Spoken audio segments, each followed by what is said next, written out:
As long as the image exists from which springs thought, thought must always create fear. Then you either rationalize your fear of death and build a resistance against the inevitable, or you invent innumerable beliefs to protect you from the fear of death. Hence there is a gap between you and the thing of which you are afraid. In this time-space interval there must be conflict, which is fear, anxiety, and self-pity. Thought, which breeds the fear of death, says, let's postpone it, let's avoid it, keep it as far away as possible, let's not think about it, but you are thinking about it. When you say, I won't think about it, you have already thought out how to avoid it. You are frightened of death because you have postponed it. We have separated living from dying, and the interval between the living and the dying is fear. That interval, that time, is created by fear.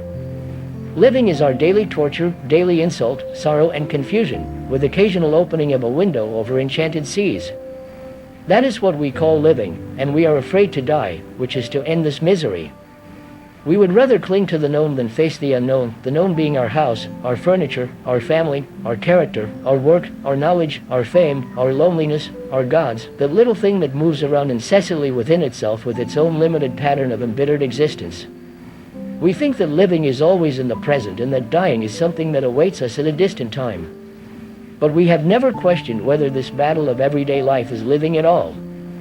We want to know the truth about reincarnation. We want proof of the survival of the soul. We listen to the assertion of clairvoyance and to the conclusions of psychical research, but we never ask, never, how to live with delight, with enchantment, with beauty every day.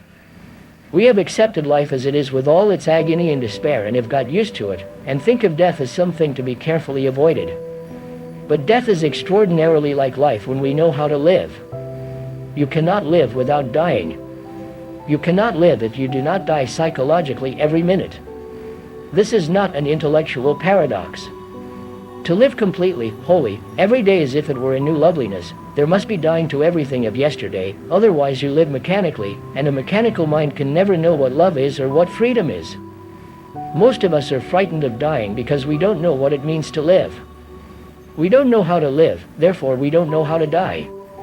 As long as we are frightened of life, we shall be frightened of death.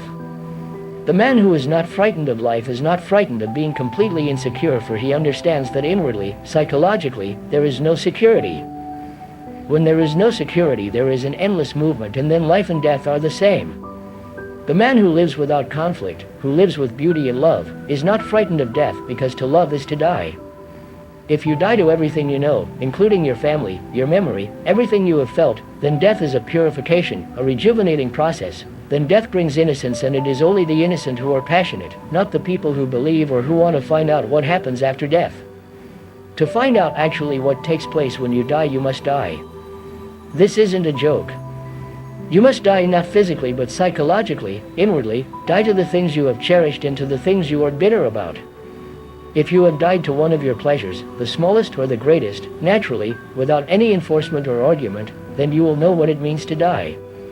To die is to have a mind that is completely empty of itself, empty of its daily longing, pleasure, and agonies. Death is a renewal, a mutation, in which thought does not function at all because thought is old. When there is death, there is something totally new. Freedom from the known is death, and then you are living.